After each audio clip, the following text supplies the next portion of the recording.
Salut à tous, aujourd'hui je vous retrouve pour une vidéo qui aurait dû paraître déjà il y a quelques mois puisque vous savez qu'à chaque fois que Jonas fête son anniversaire, je fais une vidéo sur la chaîne correspondant aux idées cadeaux liées à son âge. Donc là en l'occurrence il a fêté ses 4 ans à son dernier anniversaire et j'avais pas fait la vidéo puisque la chaîne était à ce moment-là en suspens. Je la fais aujourd'hui. Si vous n'êtes pas intéressé par les anniversaires de 4 ans mais plutôt par les 1, 2 ou 3 ans, je vous remets ça juste en dessous dans la barre d'infos. Aujourd'hui je vais vous proposer 6 idées pour l'anniversaire d'un enfant de 4 ans, alors avec différents budgets en fonction de si c'est votre enfant, l'enfant de quelqu'un d'autre, si vous voulez mettre beaucoup, pas beaucoup, il y aura un petit peu pour tous les goûts. Et on va commencer avec les jeux de grande motricité, donc ce sont les jeux avec lesquels l'enfant bouge beaucoup. Je vais vous proposer de passer soit à une trottinette 2 roues pour les enfants qui sont encore sur des 3 roues, soit éventuellement de penser à l'achat d'un skateboard de ce genre, un petit skateboard spécial pour enfants, soit si votre enfant est vraiment à l'aise de penser à l'achat de rollers, sachant que maintenant les rollers c'est pas juste une taille, voilà, on n'achète pas un roller pour un âge. C'est des rollers réglables, je vous montre comment ça fonctionne.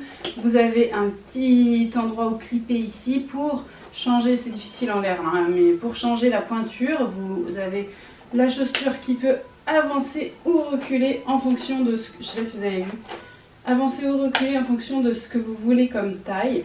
Et ça vous permet d'avoir éventuellement cet achat de fait qui peut-être est un petit peu précoce par rapport aux capacités de votre enfant, parce qu'à 4 ans ça reste encore un peu limite, mais d'avoir les rollers dans un coin, qu'il sache que ça existe, qu'il essaye de temps en temps, et éventuellement en fait que pendant cette 5e année de vie, il se perfectionne de façon à faire du roller vraiment à 5 ans. Comme je vous ai déjà dit, quand je vous propose une idée de cadeau, c'est souvent en vue de ce qui va se passer après et pas forcément en vue de ce qui se passe là tout de suite pour votre enfant.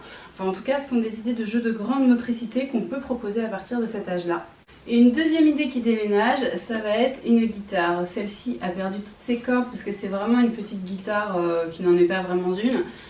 Et du coup, justement, je voulais vous dire que ce genre de chose qui est plus un jouet qu'un instrument de musique peut être remplacé à 4 ans par une vraie guitare, voilà, une petite guitare d'apprentissage pour enfants qui existe de petite taille et qui fait une vraie sonorité. Parce qu'à partir de 4 ans, il va pouvoir commencer à s'en servir autrement qu'en le balançant par terre et donc ça va être plus utile pour lui d'apprendre à écouter le son de ce qu'il joue sur des vraies cordes, donc ça peut aussi être une très bonne idée. On passe à 2 propositions d'activités plus calmes, ne vous en faites pas. Je vous propose bien sûr l'achat de livres. Comme je dis, à chaque âge, on peut trouver des livres. Mais en particulier, j'avais envie de vous montrer cette collection qui est la collection des docks à coller à partir de 4 ans. Et vous avez plein de choses qui existent, hein. Là j'en ai sélectionné 3 qu'on a, mais en vrai il y en a plein. Le principe, c'est d'avoir des petites choses de raconter sur un thème avec des autocollants que l'enfant rajoute au fur et à mesure. Donc il y a un petit côté ludique, art créatif. Ça reste très guidé, voilà, il n'y a pas beaucoup de part à l'imagination, mais ça permet d'investir peut-être un petit peu plus le livre en y apportant soi-même des petites manipulations. Et puis ça reste des choses qui sont fines, légères, avec peu de texte, donc assez facile à suivre pour un petit. On reste dans les activités calmes, mais on sort des bouquins, on arrive dans les jeux de société. Pour ceux qui ne connaissent pas, j'avais juste envie de vous parler du Dobble. À mon avis, vous êtes quand même très nombreux à connaître, mais si toutefois vous n'êtes pas sûr que l'enfant a déjà un Dobble, ça peut être une bonne idée de cadeau puisque c'est quand même un jeu très simple.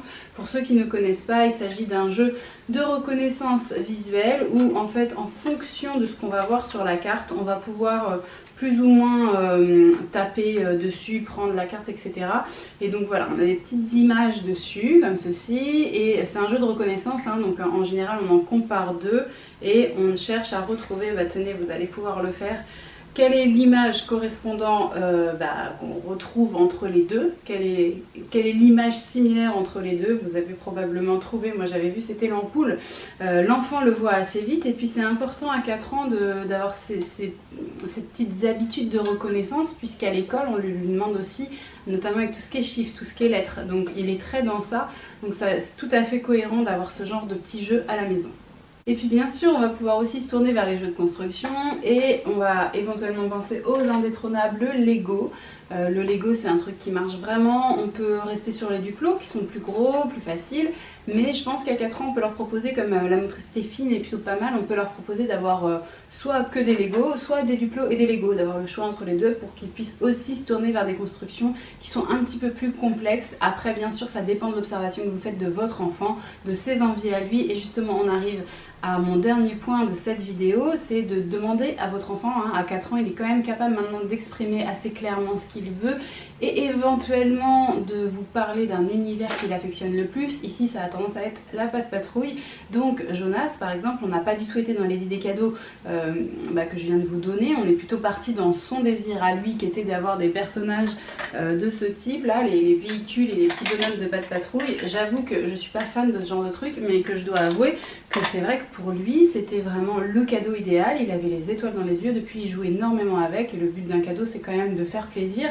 Donc n'hésitez pas à vous tourner vers ce qu'il aime et éventuellement à aller dans tout ce qu'on peut acheter autour de son petit univers, que ce soit des paires de chaussettes, des t-shirts, des couettes, des petits coussins, des petites peluches, peu importe, qui sont sur son thème à lui. Il y a des chances que ça lui fasse super plaisir. Alors méfiez-vous quand même si c'est pas un cadeau pour chez vous, si c'est un cadeau pour une autre personne. Tout le monde n'a pas envie d'avoir l'intégralité de son intérieur transformé à l'effigie d'un personnage, donc renseignez-vous avec les parents si ça leur convient. Mais c'est vrai que parfois c'est vraiment un âge où il commence à avoir ce besoin d'identification au héros. D'ailleurs, au passage, si ça vous intéresse, je peux faire une vidéo dédiée à ça, vraiment à l'intérêt d'avoir des héros pour les enfants. Dites-le moi juste en dessous en commentaire. Mais en attendant, sachez que voilà, pour un cadeau d'anniversaire, ça peut être une bonne piste à suivre. J'espère que tout ça vous aura éclairé. Si c'est le cas, vous me laissez un petit pouce. Puis moi, je vous retrouverai la semaine prochaine dans une prochaine vidéo.